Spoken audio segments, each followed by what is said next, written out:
TS EAMCET టీజీఈఏపీ set 2024 సంబంధించి internal sliding అంటే ఏంది, అదేవిధంగా ఇంటర్నల్ స్లైడింగ్ వల్ల లాభాలేంటి నష్టాలేంటి, మరి యొక్క ఇంటర్నల్ స్లైడింగ్ వెబ్ ఆప్షన్ ఎప్పుడు ఇచ్చుకోవాలి, కంప్లీట్గా డేట్ చూడబోతా ఉన్నాం. అదేవిధంగా ఈ యొక్క ఇంటర్నల్ స్లైడింగ్ అంటే ఏంది ఇన్ డీటెయిల్గా డిస్కస్ చేయబోతా ఉన్నాం ఈ వీడియోలో.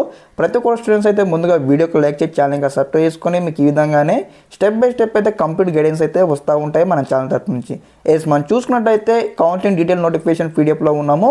ఇక్కడ చూడండి మనకు క్లారిటీ ఇక్కడ ఇవ్వడం జరిగింది. ఏదైతే యొక్క ఇంటర్నల్ స్లైడింగ్ వచ్చేసి ఆఫ్టర్ ఫైనల్ ఫేస్ అనమాట. ఫైనల్ ఫేస్ అయిపోయిన తర్వాత ఈ యొక్క ఇంటర్నల్ స్లైడింగ్ అయితే కండక్ట్ చేయడం జరుగుతుంది. ఇక్కడ మనం ముందుగా యొక్క డేట్స్ చూసుకున్నట్లయితే ఇదే చూడండి, centralized internal sliding by conductor అనమాట. ఇక్కడ వచ్చేసి ఆగస్ట్ 21, 22 నాడైతే యొక్క వెబ్ ఆప్షన్స్ అయితే ఉండడం జరుగుతుంది. ఇక్కడ వచ్చేసి మీ యొక్క సీట్ అలాట్మెంట్ 26 నాడు వస్తుంది అనమాట.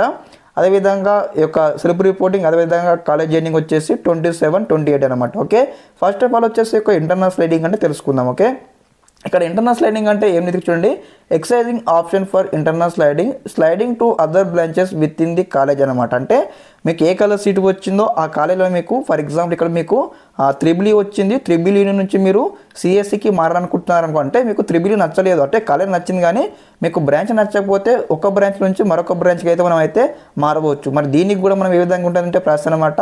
ఏదైతే మనకి ఇదివరకు ఆన్లైన్లో వెబ్సైట్లో మనం వచ్చేసి వెబ్ ఆప్షన్ ఇచ్చాం కదా, సేమ్ దీనికి కూడా 21 నాడు 22 డేట్ నాడు అయితే వెబ్ ఆప్షన్ అయితే ఇవ్వాల్సి ఉంటుంది. మరి మీకు ఏ కలర్ సీట్ వచ్చిందో ఆ కాలేజీలోనే త్రిబుల్కి ఇచ్చారు కదా, ఫస్ట్ త్రిబుల్లో మీకు సీట్ వచ్చింది కదా, త్రిబుల్ నుంచి మీరు ఇక్కడ ఏదైతే సిఎస్సికి మారాలనుకుంటున్నారు కదా సిఎస్సి డిపార్ట్మెంట్కి ఇవ్వాల్సి ఉంటుంది యొక్క వెబ్ ఆప్షన్ అనమాట.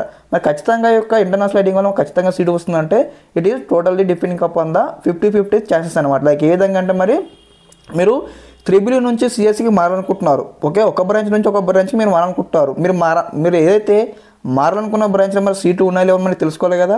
దీనికి కొరకు మీరు ఏం చేయాలంటే మీరు కంప్లీట్గా మీ యొక్క ఏ కాలేజ్ మీకు సీటు వచ్చిందో ఆ కాలేజీలో వెళ్ళైతే మాట్లాడలేదు, ఎవరితో మాట్లాడి ఏదైతే మనకి ఇక్కడ అడ్మిషన్ బ్లాక్ ఉంటుంది కదా అక్కడ సార్ వాళ్ళతో మాట్లాడలేదు, సార్ మీకు ఇక్కడ మాకు ఈ కాలేజ్ నచ్చింది, మాకు ఈ కాలేజ్లో త్రిబుల్ బ్రాంచ్ సీటు వచ్చింది, కాకపోతే మాకు ఇక్కడ ఈ బ్రాంచ్ మాకు నచ్చలేదు, మరి వేరే బ్రాంచ్కి మేము స్లైడింగ్ కావాలనుకుంటున్నాము, ఈ యొక్క సిఎస్సి బ్రాంచ్లో ఏమైనా సీట్లు ఉన్నాయా సరే అని వరకు అడిగినట్లయితే చెప్తారు.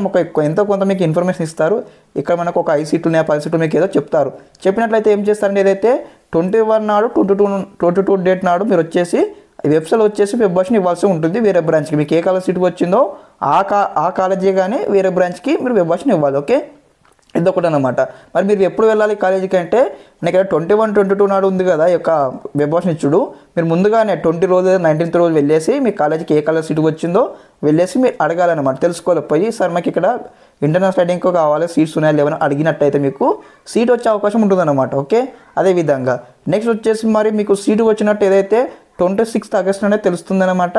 అదేవిధంగా ఇక్కడ మనకు ఒక డీటెయిల్ ఇవ్వడం జరిగింది చూడండి, downloading of new allotment order if any internal sliding self reporting through website and reporting in the new branch with in the same college అనమాట. ఓకే, సెల్ఫ్ రిపోర్టింగ్ చేయాల్సి ఉంటుంది. అదేవిధంగా వేరే బ్రాంచ్కి మీరు మారినట్లు మీ కాల్లో డాక్యుమెంట్స్ సబ్మిట్ చేయాలన్నమాట. ఓకే, ఇక్కడ వచ్చేసి మళ్ళీ మీ డౌట్ రావచ్చు, మరి అన్న మేము ఈ బ్రాంచ్ నుంచి ఒక బ్రాంచ్కి మారుతున్నాం కదా, మరి ఏమైనా మాకు ఇక్కడ ఫీ రీంబర్స్మెంట్ కట్ చేస్తారంటే అవన్నీ ఏం లేదు. మాకు ఇక్కడ క్లారిటీ ఇవ్వడం చూడండి, the fee reimbursement. Okay, the fee reimbursement is applicable to eligible internal slided candidates only. మనకి ఇక్కడ ఇవ్వడం జరిగింది అన్నమాట.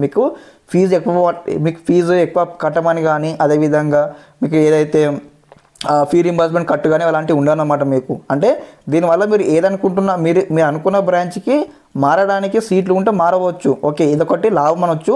అదేవిధంగా నష్టం అంటే లైక్ మీకు ఖచ్చితంగా మాకు వేరే బ్రాంచ్లో సీట్లు రావాలి అంటే అలా సీట్లు ఉంటే వస్తుంది, లేకపోతే సీట్లు లేకపోతే రాదనమాట. ఓకే, ఈ విధంగా ఉంటుందన్నమాట. ఈ లాభ నష్టాలు అంటే ఇస్ట్ డిపెండింగ్ అపాన్ అవర్స్ ఓన్లీ. ఎందుకంటే మనకు అక్కడ కాలేజీలో సీట్లు ఉంటే మీకు సీటు వస్తుంది. ఓకే, అదేవిధంగా మరి మీతో పాటు కూడా కొంతమంది స్టూడెంట్స్ ఉంటారు కదా, సిఎస్సి మెకానికల్ నుంచి సిఎస్సికి పోతారు, సిఎస్ నుంచి మెకానికల్కి పోతారు. ఇట్లా అంటే మీకు ఏ కాలేజ్ సీటు వచ్చినా ఆ కాలేజీలో మీకు త్రిబుల్ వచ్చింది కదా, త్రిబుల్ నుంచి వేరే బ్రాంచ్లో వెళ్ళాలనుకుంటున్నారు, మరి ఆ బ్రాంచ్లో సీట్లు ఉంటే మీకు సీట్ వచ్చే అవకాశం ఉంటుంది, లేదంటే లేదన్నమాట.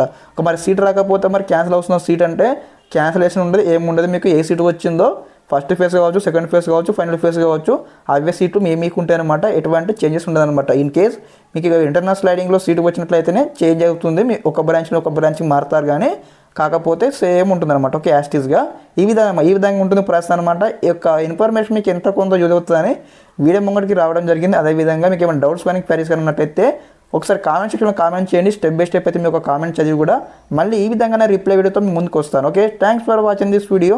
జై హింద్.